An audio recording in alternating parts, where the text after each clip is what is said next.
Good afternoon, everyone, and thank you for joining ARC's weekly Fireside Chat. April is Second Chance Month, and so I want to welcome every one of our viewers to this. We have an amazing panel as always. We're going to be talking about thriving after LWOP, life without the possibility of parole. And if you think about that just for a minute, think of life without the possibility of parole. We have some incredible human beings that are doing some amazing work in our community, and I want to welcome all of them. Understanding that April is, again, Second Chance Month, and we want to highlight those that have received the ultimate second chance in life. These individuals were sentenced to life without the possibility of parole and are now free. I am truly, truly pleased to introduce you to Kelly Savage, Drop LWOP Coordinator at California Coalition for Women Prisoners, CCWP. Ruben Ruiz, National Leadership Council member at the Human Rights Watch. Christian Branscombe, Program Director and Wound Healer with Healing Dialogues in Action. And Deryl Armstrong, returned citizen after 41 years inside our carceral system, 41 years. So Kelly, could you take a minute and introduce yourself and tell us what are you doing at CCWP? Take about a minute. Hi, thank you everyone for taking the time to attend today. I am blessed with the opportunity to work directly with people inside, to look at ways to seek relief for themselves, whether it's through the courts or commutation, looking at ways for healing. A lot of individuals inside have to find hope, and we do the work to try to give them avenues for success on the outside. Thank you, Kelly. So appreciate you joining us today. Ruben, could you introduce yourself? How are you doing? And tell us a little bit about your work at Human Rights Watch.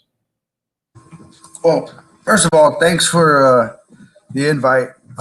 Good to see you all. Working with Human Rights Watch. I've been working with Human Rights Watch off and on since I've been out over the last 3 years. Currently, become a National Leadership Council member. It's made up of 13 members, all of whom survived the sentence of life without parole. It was developed through the leadership of Elizabeth Calvin at Human Rights Watch. And through her vision, she created the LWOP project and hired Billy Hoffman and me. The LWOP project has 4 foundation stones. Is data collection, networking. The next one is developing campaign contact. And the ones that we're focusing on right now is building the leadership capacity of LWOPs and to establish a National Leadership Council, which we have just recently done. From the ongoing work to end the practice of sentencing youth people to life without parole, and ending that, the Leadership Council will be a platform for those who have survived life without parole to take an active role in the movement to end it for all, not just youth. Council members will provide expertise on the issue of life without parole, influence public dialogue, and shape the future campaigns to end the use of this sentence across the country. So that's where I'm at right now in my life. It's really good to be here. Thanks again. Hey, thank you, Ruben. Appreciate it. Christian, could you first, how you doing, bro? I haven't seen you for a bit because of the pandemic. Tell us a little bit about your work with Human Dialogues in Action. So with Healing Dialogue in Action, we are trying to change the public narrative about wounded healers, about people that are coming out from long-term sentences and what they have to offer to the community. And a lot of people just see this as a detriment to the society, and what it really is an opportunity for people that have healed from traumatic and oftentimes overwhelming traumas in their life, have something to give back to their communities. So we're really preaching the idea of wounded healers. And a wounded healer isn't just an offender. It's also survivors. It's all inclusive. It's an inclusive idea where we feel that wounded healers connect people in our communities and give people an opportunity to be heard and accepted. Thank you, Christian. Appreciate you. Thank you for joining us. Deryl, brother, welcome home. How are you doing? How much time did you do, and how long have you been home? Thank you for inviting me. I've been out for 5 months now, and I did 41 years. I've really just taking it one day at a time. It's a blessing that I'm out here. I've been getting loved on by my family and my loved ones, and it's just really beautiful to be in a position to be given a second chance. Hey, thank you for joining us. And again, welcome home. 41 years. Do you hear that, audience? 41 years. Wow, that's more than a lifetime. That's a life. Wow. First, I would be remiss if I did not give a shout out to some amazing organizations such as Families United to End LWOP and Drop LWOP. So definitely Human Rights Watch and many others that are working to end LWOP and give people a second chance that have earned it, that deserve it. The human being is a resilient person or people that can change if given opportunity. With that said, I want to go back to our panel, and I want to ask, LWOP, or life without the possibility of parole, is also known as the other death sentence or death by incarceration. To each of you, did you ever think you would be free, and how did you get free? And I'll go first to you, Kelly.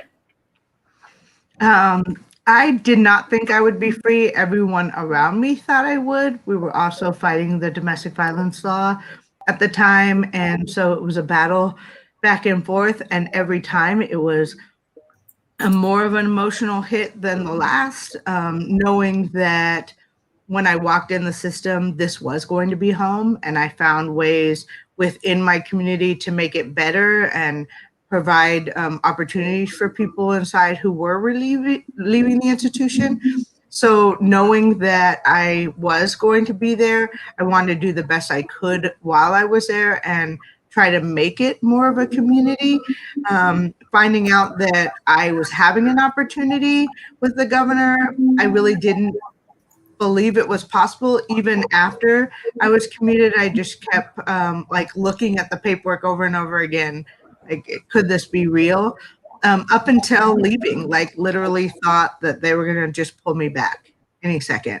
It took about 4 months after getting out where I would see an officer and not think they figured it out and they were bringing me back. Unfortunately, it's just the way it is in the system. We're so used to being denied everything. Wow. Kristen, same question to you, brother. Did you think you would ever be free, and how did you get free? Well, I didn't ever think that day would come. That's for sure. That was a new idea. I think that my path to freedom was mercy in a lot of ways. I think there's a lot of people that were doing the same thing that I was doing inside, but I was just blessed with the opportunity to represent those people that don't have a chance, that aren't going to have a chance to come home until we change these laws, So for me, it was the idea that once somebody heals inside, we want to give back, so we build programs to give back to the community. We built art programs. We made direct amends. In my case, I was given the opportunity to have a direct amends with the survivor of my crime. I had a murder and an attempted murder, and the guy that directly survived my crime, we work together now in the community. He fought for my freedom. So when Jerry Brown gave me a commutation, it was really unexpected and something that it still humbles me to this day, to be honest with you. Thank you, Kristen. And I want to just share something with everybody. This morning, I often get phone calls from people that are incarcerated. And this morning, I got a call from Lancaster, A-Yard. And so a group of people there are working to gather money for children that are on the border that are being held in detention center. And he asked me, he said, how can we do this, and will ARC help? And I told him, I said, let me know what y'all want to do. We'll help you. Literally, the people that are most marginalized and that are incarcerated, that don't have much, literally called and said, we want to help these children that are being detained at the border. We want to put money together to help their situation. What can we do? If you think about it, how you're locked up and in your heart, you just want to give back. So I just wanted to highlight that. And this individual that did call is serving a life sentence. And that's what literally, how can we help was the question. So just wanted to highlight that with some of our people that are inside. I want to come back to you, Ruben. Did you ever think you would be free, and how did you get free? Like Kelly and Christian, no, I didn't think I would ever be free. In fact, when I entered prison, I continued with a destructive gang lifestyle, which ultimately ended in me being placed in solitary confinement, where I spent over 11 and a half years. Now, even though I've spent all this time in prison with that mindset, and really there was no real movement that I was aware of at that time. Like Kelly said, I had people in my family, especially my mother, who never gave up hope, never gave up faith. And I felt bad that they had that hope when I believed there was no hope. But ultimately, after spending a long period of time in solitary confinement, my thinking began to change. I did a lot of self-reflecting and ultimately realized that I didn't want to be the person who I was, and I had to look at myself in the mirror and accept, all of the horrible things that I had done, not just to myself, but to so many people, and that whole ripple effect and how it affects families and families. With that said, I benefited from SB 9, which was a piece of legislation in California that gave youth offenders who were under 18 years old at the time of their crime a chance to petition the court and demonstrate that you transformed your life and changed. And I was fortunate enough to be resentenced to a sentence of 25 years to life. And with that sentence, I proceeded to the board and was ultimately granted parole. I've been out for 3 years now. Welcome home, and thank you for that, Ruben. And for those of you who might not be familiar with SB 9, Senate Bill 9 was the very first bill that ARC helped pass, and we literally have the votes framed and posted on our wall here at the office. Passed by one vote, too. Exactly. And so just and want to also recognize that for 7 years prior to having people that were directly affected, both people who had lost loved ones and people who had been incarcerated, before those people got involved, the bill had failed 7 years in a row. And then these voices of people who had lost loved ones and voices of people who had been incarcerated for long sentences took it across the finish line. And now we're starting to see what second chances look like, but more importantly, what does compassion and forgiveness and redemption look like? And I want to come back to Deryl. Deryl, did you ever think you would come home, and how did you get home, brother? Well, in the beginning, in 1979, when that gray goose pulled up to Old Folsom, I got the biggest reality check that I could ever get. Seeing that prison, I just walked in there and it was just really shocking. However, in my mind, mentally, I wanted to feel that I would some way, in some kind of compassion, get out. But then as time started going by and my pills started dropping on me and I had no resources, I started to feel like I would be in there forever. After that, I ended up going to the hole for 9 months. And once I got in the hole, I even I thought about suicide, because at that time I just felt like I didn't have any hope. However, I got down on my knees and I prayed, and for some particular reason, I didn't think that would be the right thing for me to do. And after I got out of the hole, things started to change. Mentally, I started to feel like I did maybe have a chance. And that's when the governor was able to come to Lancaster, where I was at, and recognize some of the things that I had been involved in. And I realized it was really important to be able to give back. So I ended up getting my sentence commuted, and that right there changed everything for me, period.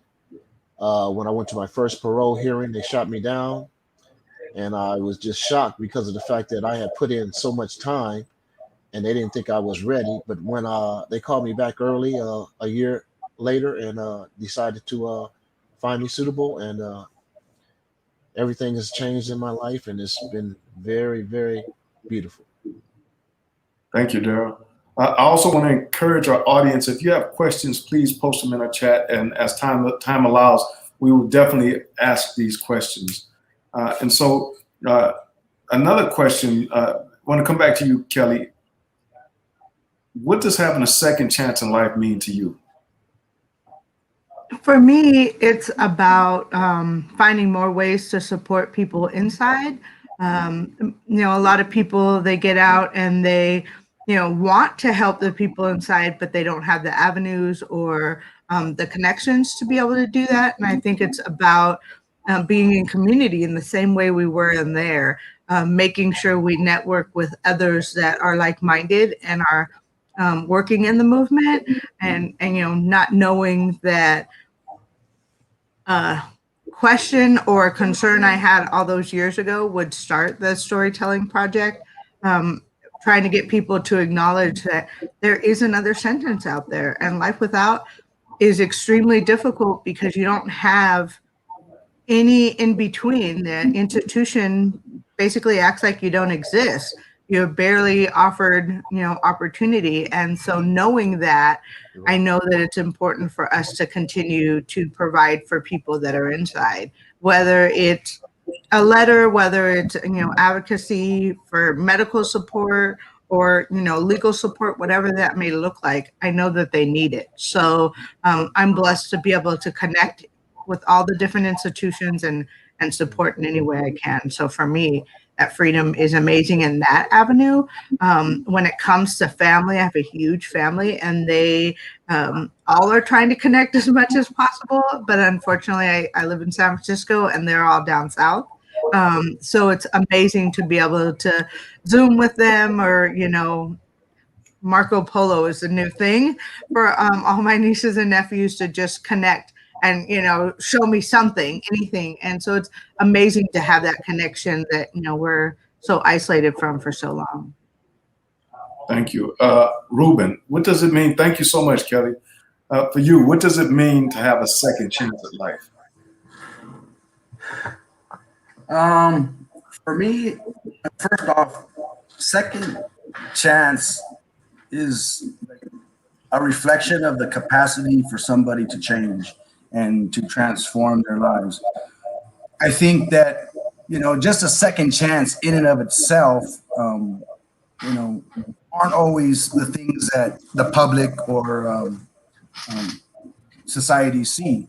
So when, considering the circumstances of where we are at today and receiving a second chance, I mean, it's a reflection of being able to, change one's life. For me to, change the way that from a youth to an adult, and to grow from that.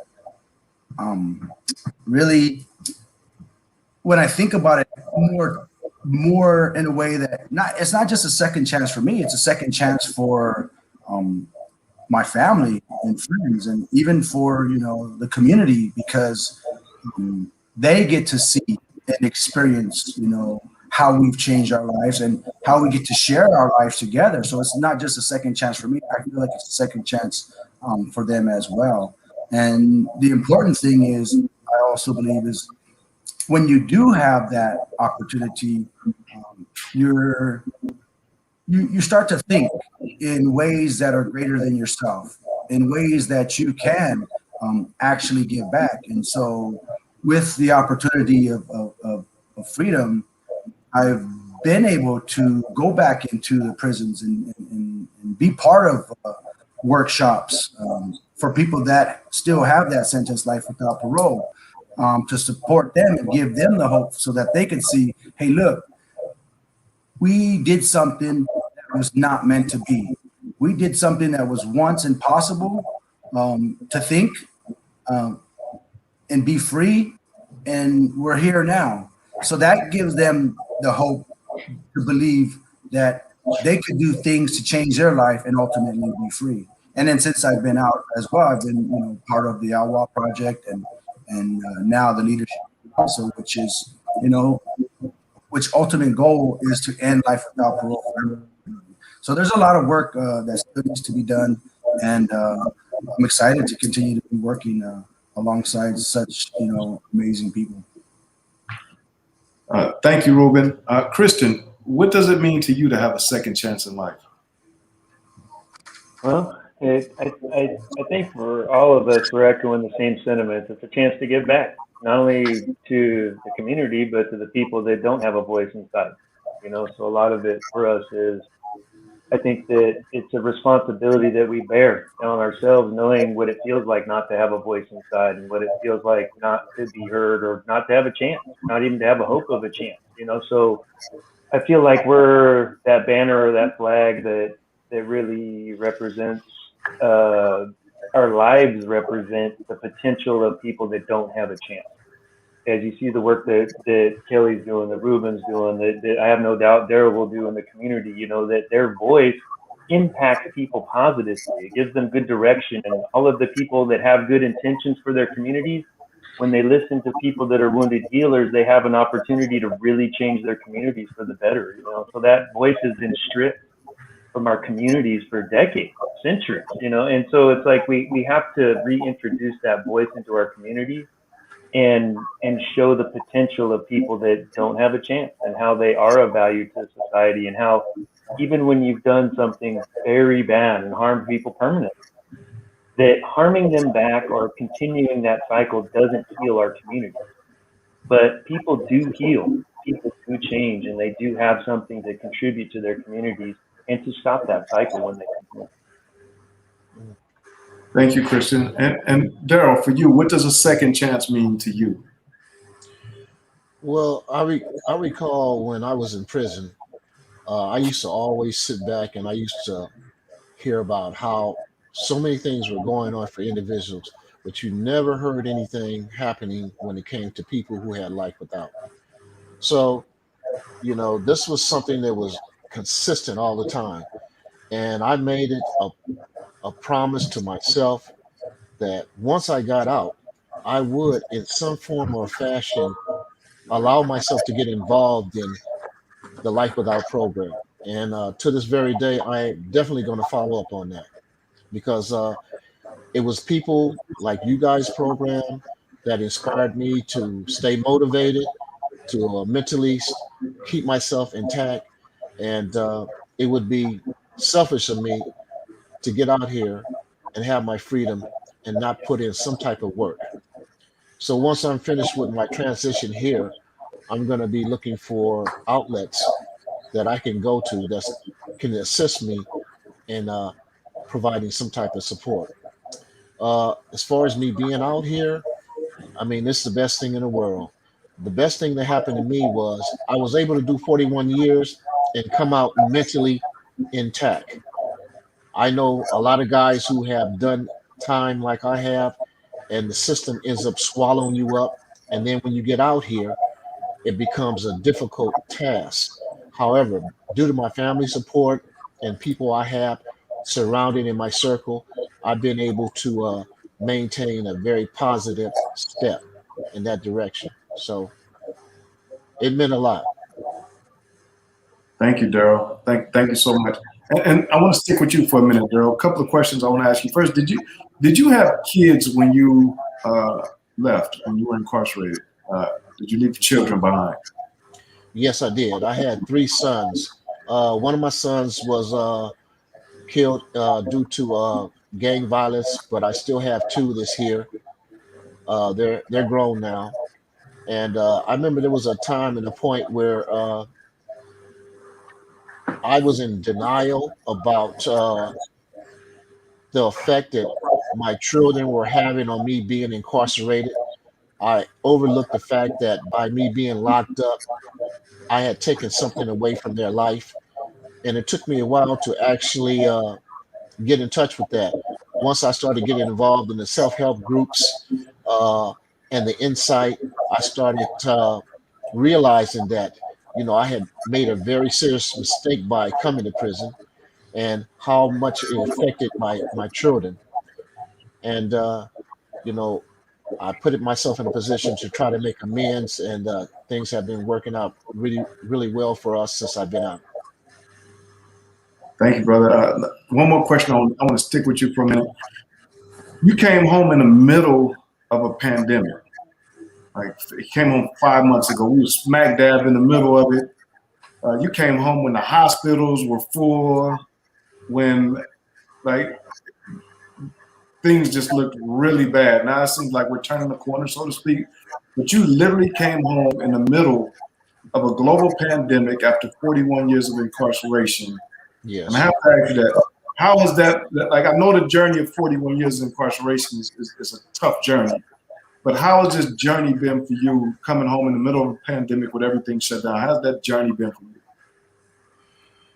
Well, I mean, to get out under those type of circumstances, it was a bit shocking because you're unable to actually be able to, getting out and not being able to see people one on one. Everybody's masked up. It seemed like everybody was in a rut to be cautious about who you came in contact with. You had to think about, what you touch, where you went, people you're around. You were afraid that you might end up catching the virus. They had a couple guys who had that I were close to. They ended up catching the virus, and I was just lucky enough not to. At the same time, too, the institution that I had just left, a month after I left that particular place, I think it was like 75% of the individuals who were in there end up catching the virus. So I was really lucky. But to get out here and to see what's going on, it's a bit amazing. However, you know, I was able to get my vaccination shots. Didn't have any type of side effects, you know. And now that I have something that's going to help me, just in case something does come up, I really feel fortunate. But just to see what was going on around me, it was a bit disturbing, you know, because I didn't expect that. But I'm glad to be here, and like I said, I'll take this any day. All right. Thank you for that. Greatly appreciate you. And again, I can't say this enough after 41 years. Welcome home once again. I want to jump to Ruben for a minute and just ask Ruben, what is the National Leadership Council? You kind of mentioned it. Could you touch a little bit more on the National Leadership Council? Where do the 13 members come from? Okay, and before I do, I also want to, give a big, salute to Daryl, because 41 years, man, that is extraordinary. That is extraordinary, no doubt about that. Thank you. As far as the National Leadership Council, the National Leadership Council, as I said, is made up of 13 members, and these 13 members are from across the country, who have all served life without parole or the other death penalty or death by incarceration, depending on how you want to look at it. The reality is we were all sentenced to die in prison. And it's with knowing that over the past several years, really understanding that it is the people who have experienced these hardships and circumstances of life and have changed their life are one of the biggest ways of demonstrating to the public and to leaders in our communities that transformation and change is possible. If I could share a quick story, going to the Capitol once I was out and speaking to legislators, they did not know that I had served life without parole. And we go in there, we introduce ourselves, we thank them for all the work that they've been doing. We exchange pleasantries, and when it was my turn to begin, share a little bit about myself, I shared that I had served 26 years in prison, and I spent over 11 years in solitary confinement. And to see the expression on their faces, without having any idea of who was walking through the door, other than somebody that was trying to support a bill or to do something, but we went in there to thank them. To see the impact that it had on them and the interest that they had to see what we were doing and how they could possibly support us, or the things that they could do to help bring attention to what we were doing. So I felt like that experience, it was something that Elizabeth Calvin, who I work with closely, had really understood the importance of people that have lived this sentence being at the forefront of ending the sentence for everybody. So I feel like, you know, the National Leadership Council is equipped to do that, and that's our goal. Thank you, Ruben. Thank you so much. We had a couple of questions in the chat, and even more, something else that I wanted to introduce or speak on.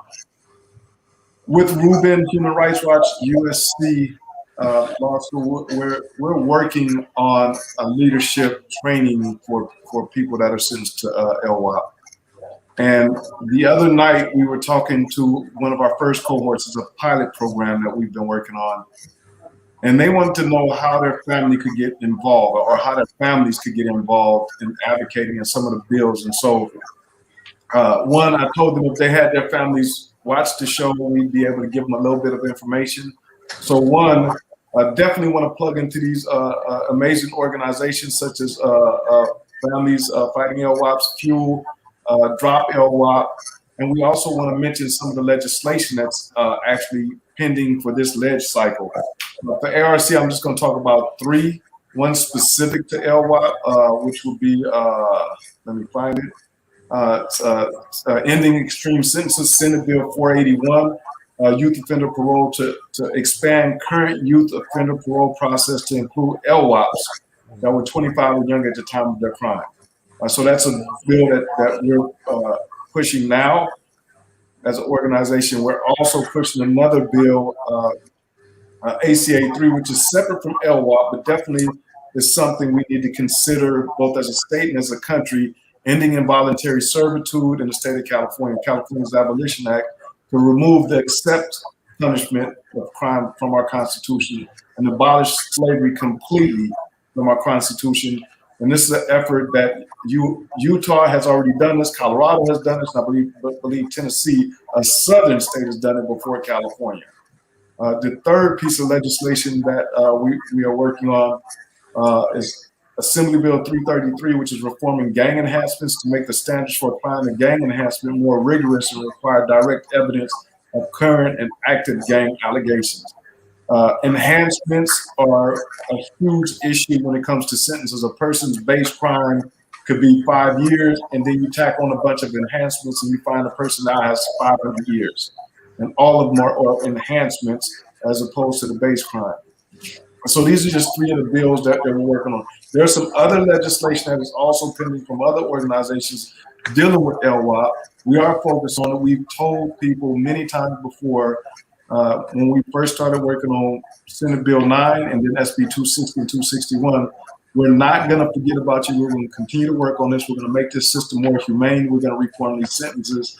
And as you see, there's a growing army of people that demonstrate that redemption is possible. Human beings that made bad choices when we were young, and I'm one of them. I served a life sentence, not life without. And we came home and we started giving back to our communities. And the 5 people that you see on your screen today are just 5. There are thousands like us that are doing this work, that are giving back every single day that we've been home. I want to share one more demographic in terms of people that were sentenced to life sentences. People that have come home now, over 10,000 people have been released with life sentences, and the recidivism rate in the first year is less than 1%. You cannot find a recidivism rate better than that anywhere in the world. Anywhere in the world, less than 1% in the first year. And just to be clear, less than 3% in the third year. And the third year is usually the proven time. So I want you to be clear that when we talk about so-called quote unquote violent offenders, as the language used, you see 5 people that were convicted of violent offenses, but we're not violent offenders. We made bad choices when we were younger, and now we're making our communities better and safer through our actions and our deeds. And with that, I want to move to Christian and ask, I've often heard you talk so eloquently about the detrimental force of shame in people's lives. Can you share with us, what are your thoughts on why shame is so damaging? Well, I think the part of shame that really impacts us or causes us to, rebel or be a part of a harmful trend in our communities is that we don't feel as though we deserve an interconnection with other people. If I don't feel like the person next to me would accept me as I am, it's my decision to isolate. But as an isolated person, I enter life defensively. I look at things as if I'm on my own. I don't see my interconnectivity with every other person around me. And so if there's some part of me that says, hey, if you really knew me, you wouldn't accept me. It doesn't matter how kind you are or how generous you are or how interconnected you are as a human being. I can't receive it. So shame is a key part of the work that we're doing, because a lot of people that go to prison, that's why they're there. They don't feel like they are interconnected with other people. They're defensive. They only trust in themselves. They don't want to be connected to other people because they've been hurt their whole lives through that. So a lot of the work is coming to terms with that understanding that we as people, that's empowering to take responsibility for our lives. It's empowering to know that we have that choice, and that it's a courageous step to trust the person next to you and to be interconnected and believe in that person next to you. So it's really hard. It's probably the hardest thing I've ever had to do in my life, was come to terms with my real past, to own it and say, this is the person that I was, and these are the decisions I made from that space. But every day forward from that, I also had the decision to do good, to give, to be interconnected. Those were also choices I had when I was empowered through that understanding. So the hardest thing somebody can do, and I think the most powerful, a lot of people say, well, what about consequences? People aren't going to change without consequences. I promise you, there's no greater consequence than comprehending emotionally what you have done to someone else when you haven't been in the right. Nothing will linger in your spirit longer. Nothing will compel you to action more than knowing that you cannot change the actions that you've done in the past, and that only thing that you have are future actions in the future to give to other people and to make amends and to be that person of change. So I think that shame is at the nucleus of our work, and it's an incredibly courageous space to pull people into, and there's no greater accountability than standing in that space. Hey, thank you, Kristen. And I want to again shout out Healing Dialogues in Action, Families United to End LWOP, Drop LWOP, Human Rights Watch, and there are many other organizations that are in this fight to make our system more humane. If I did not mention these organizations, it's not a slight. It's just so many of us, and it takes all of us united to be able to really change this system and decrease it. It takes all of us united. And I mean that, like, we have to work together, because if we don't, we'll find ourselves 10, 15 years from now trying to catch back up to get the momentum that we now have, which demonstrates that people that have been incarcerated and have turned their lives around can be an asset to our community, without a doubt. Without a doubt. It's clear. You cannot dispute this just based on pure action and the human beings that you see in front of you and thousands of others just like us. Kelly, I want to ask you, in your experience and work expertise, are there unique factors that have affected women around LWOP sentences? And I say this because I want to make sure that people understand that women are sentenced to LWOP. Women are also one of the fastest growing populations and one of the underserved populations. We don't have enough housing for women that come home. There are a number of different issues that need to be addressed, but I want to speak specifically to the unique experiences that affect women around LWOP sentences, and what are they? Yeah, it's very important, because a lot of the time, as you talked about, the families wanting to get involved, which is wonderful, but a lot of times it's wives and mothers that are doing the work for the men, and the women are left behind a lot. And it's not that families don't care. They're taking care of their children. They're, fighting, their own aging process and trying to cope with how far most incarcerated women are from their families. There's only a few institutions And so it's a lot harder to get support. That shame that Christian was talking about is absolutely at the forefront. We don't want to burden our families even more, so we tend to ask for less. Support with attorneys and getting that kind of access still is a barrier as well, because we know that it is so much harder for a family to provide that support. And so we tend not to ask. A lot of trauma that has been experienced, it's hard to get that support. Even having outside resources come into the institutions are harder because of where we're located. And so it makes it harder to get that compassion in that area, because people are like, oh, well, we didn't even think about them in the equation, because we're now starting to see a few at CIW, but for the most part, they're all stuck at CCWF. And so it makes it harder to have that extra dialogue. Even education doesn't come to the institution unless, the institution, graciously offers something because of a change in Sacramento. It's really difficult to get that support. And in the realm of sentencing, a lot of times women, because they're normally not the perpetrator of the crime, they're considered the mastermind. So they don't fall under a lot of the bills that are coming up. That's why this youth offender one will affect so many, because almost half of our female population was under the age of 26 and just didn't qualify under the juvenile bill. So that will be an amazing change once it goes into place, because I choose to believe this bill will pass. Thank you, Kelly. And in terms of that bill, I want to, our audience, if you want to get involved, please pay attention when you have these legislative votes in the state. You can write or call your state representative, your assembly person, or your state senator. Remember, this is a state bill. When you call, they will remember your message. They take them seriously. They respect voters. And so to empower you, learn who your representatives is for the assembly and who your representative is for the Senate. Call, email, send a carrier pigeon, snail mail, but you want to make sure that you tell them what you want them to do. If you tell them you support this bill, I tell you that they hear you, they listen. Your voice has power, but you have to make sure that you activate that power. In the chat, there was a question about ACA 3 and ending involuntary servitude on a national level from Jason. Jason, in fact, there is a national effort to do that. We'll actually be talking a bit about that on April 30th. It's House Congressional Resolution 19. We'll be talking about that and some other federal legislation that we're working on. But yes, there is a national effort to abolish involuntary service, the language of involuntary servitude in the 13th Amendment of the United States Constitution. That has no place in our Constitution, not in the Constitution that I believe for all people. Let me get off my soapbox. And Ruben, a question for you, Ruben. What was your proudest moment since coming home?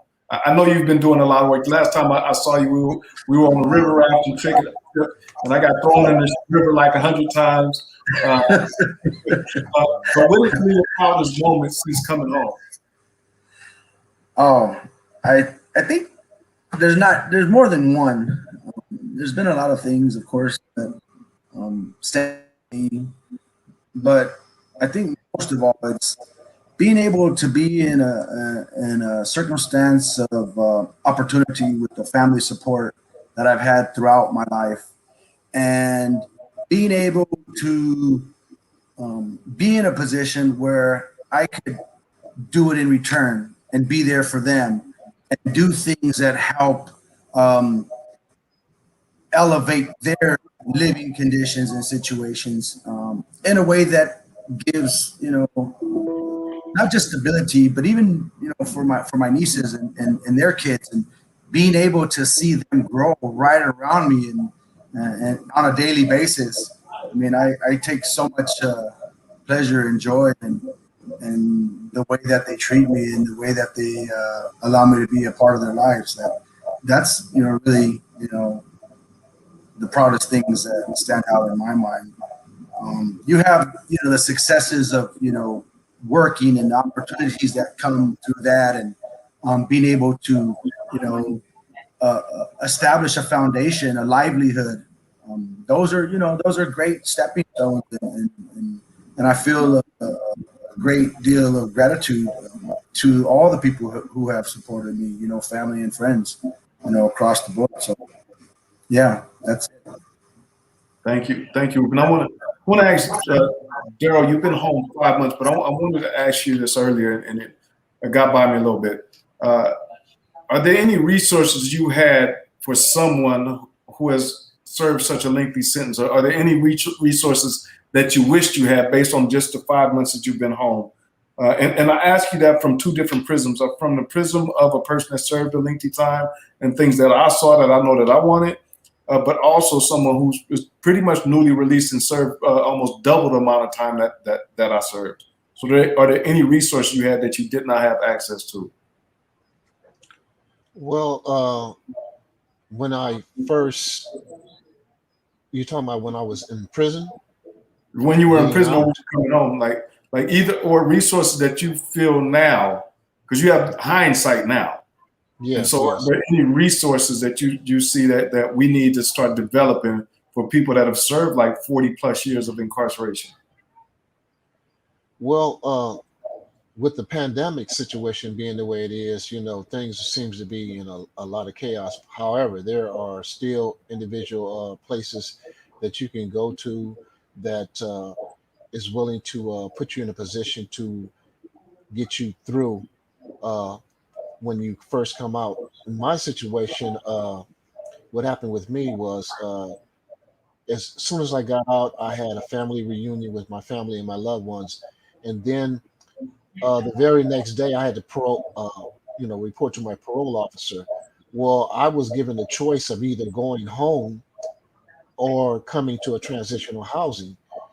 Quite naturally, after being with your family, for one day, and you have to report to a transitional housing. That's the last thing you want to do. But I was being given the opportunity to come to a real good place where it put me in a position for me to get my uh, California ID, my driver's license, my social security card, and things of this nature and so forth. And it's been very, very helpful for me. I think things would have been a lot different if I would have ended up going home. But as far as the support system that they have out, there are many support systems. You just have to know the people and uh, be able to find out what outlets are best suited for you. Thank you, Daryl. Thank you so much. Uh, Kelly, question for you. Same thing that I asked Ruben a bit earlier. Share one or two of your proudest moments since you've been home. And then Christian, I'm gonna come to you with that same question. One or two of your proudest moments since you've come home.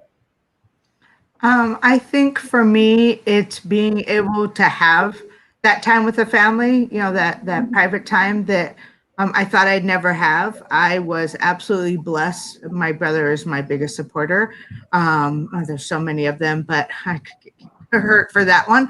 But I got to tell him on his birthday that I was going home. And he was the one that couldn't handle it the most. He couldn't come to the institution. He just couldn't deal with it. And being able to be there with him for his birthday and have that opportunity, took an extra year, but to be able to actually be there and be present was absolutely amazing to have that opportunity. But also, I think it's watching others, my friends come home as well, and being able to welcome them home and remind the ones that are on the way that it's just, it's a heartbeat away and that they can do it. And I've had several friends that I've helped prepare for board that are on their way out. And I'm very lucky to do that. Thank you, Kelly. Kristen, give me a couple of your proudest moments since you've been home. It's really been mostly wrapped around what we're doing right now. I work with the direct survivor of my crime, Gunnar Johnson, and he's an amazing person, and I'm always, just deeply humbled and proud to share that space and that narrative with him and other people, that don't know that can exist within people. I think that's probably the proudest thing that I feel a sense of well-being from, but giving back to others in general, just the work that we do with the organizations like Healing Dialogue and Action. ARC has been a tremendous help to me since I've been out and facilitating, giving back through the arts, reaching out through different work programs. I mean, it's really endless. I mean, whether it be counseling or, I just think being the human being that we can be is the thing that I'm proud of. And I see it in every person on the screen and every person that's taken this journey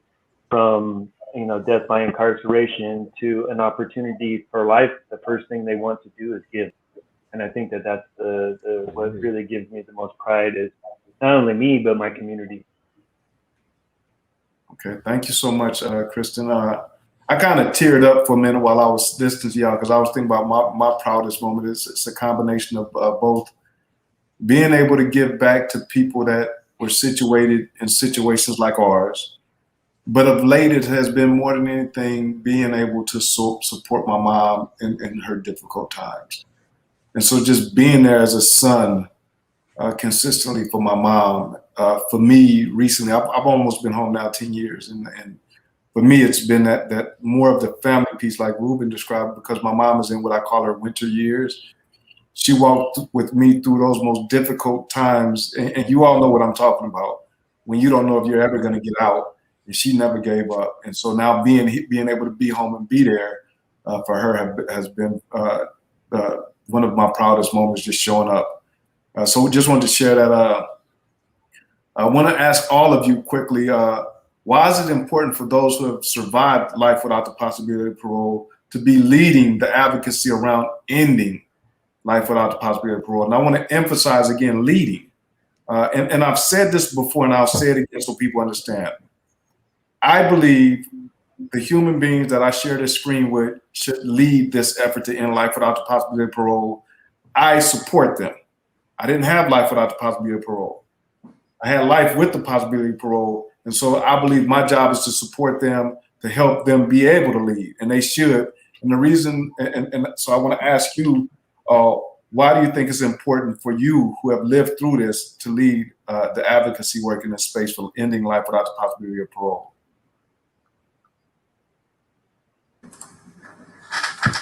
I'll go ahead and jump in. Like you said, and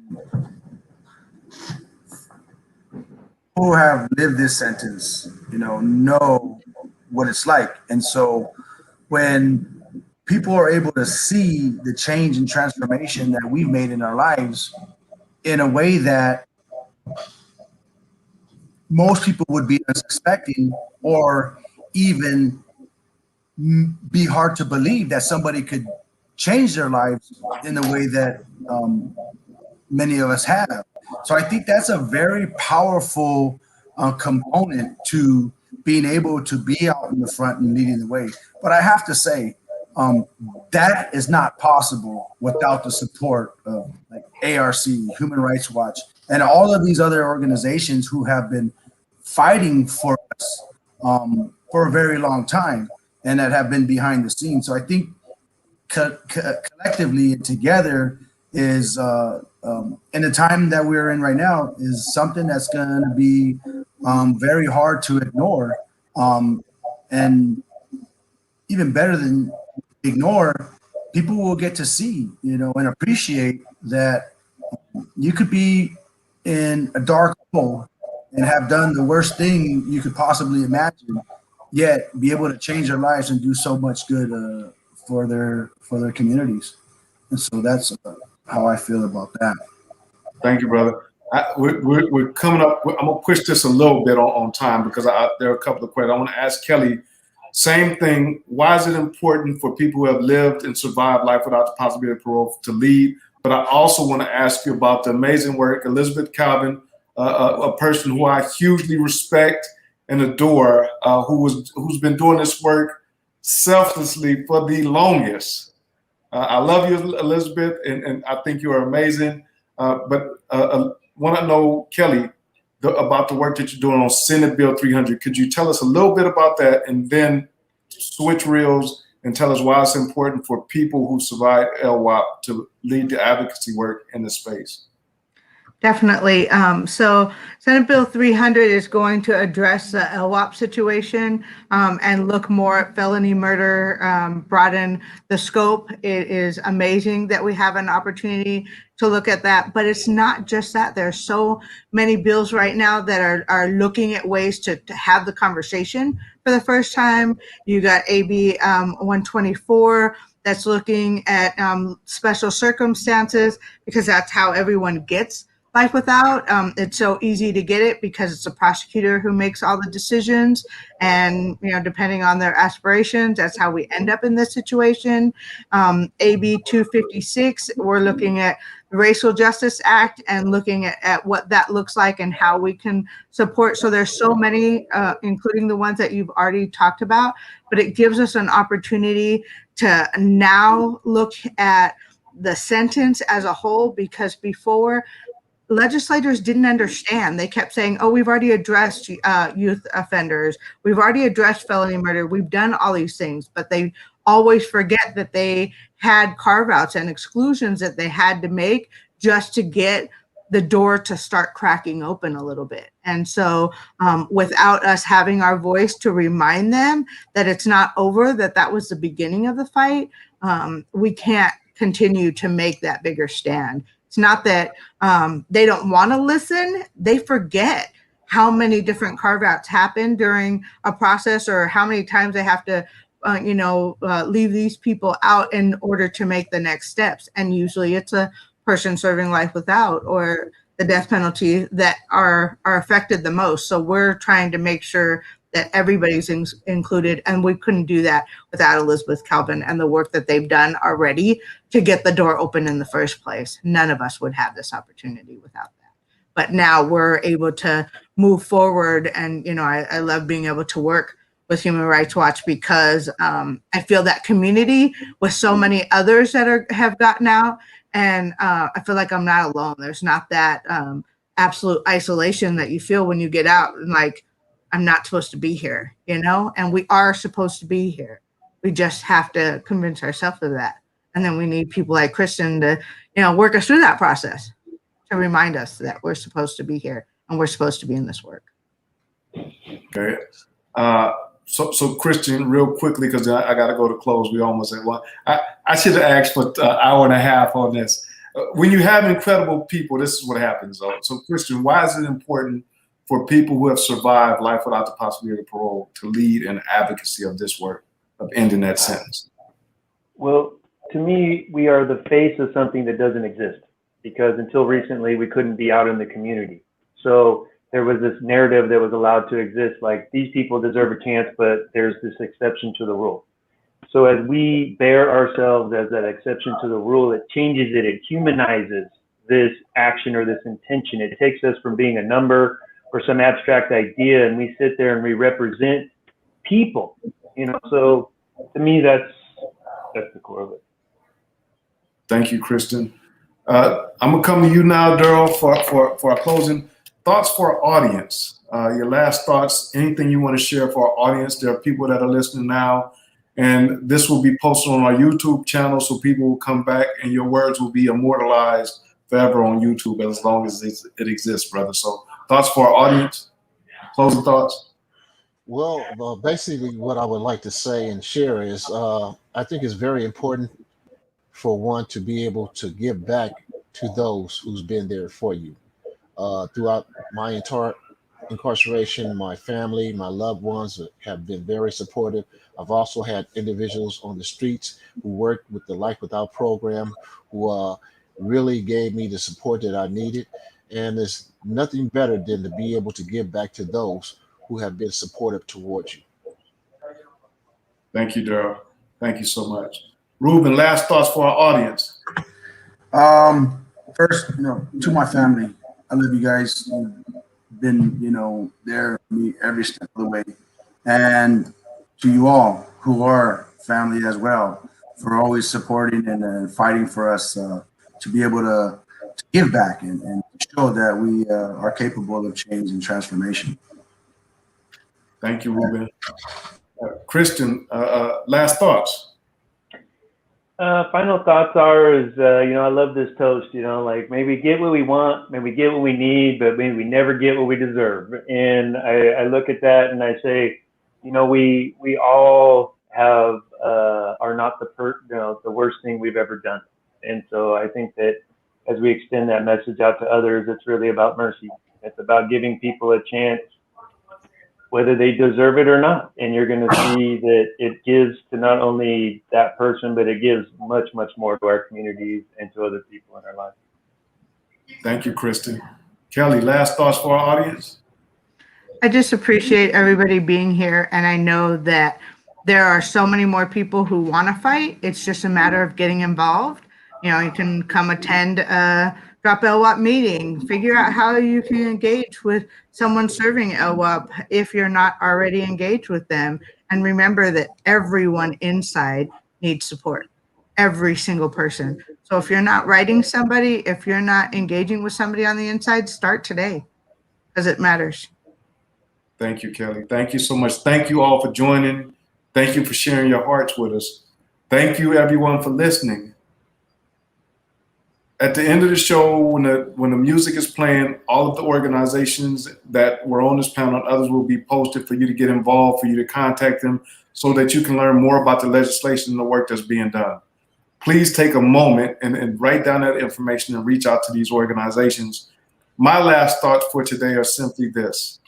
I believe that every human being should be given the opportunity to be the best version of themselves and never be judged by the worst thing that they've ever done. I want to thank you all for listening. Next week, we will have a show on second chance fair hiring practices. Until then, everyone take care, God bless, and stay safe.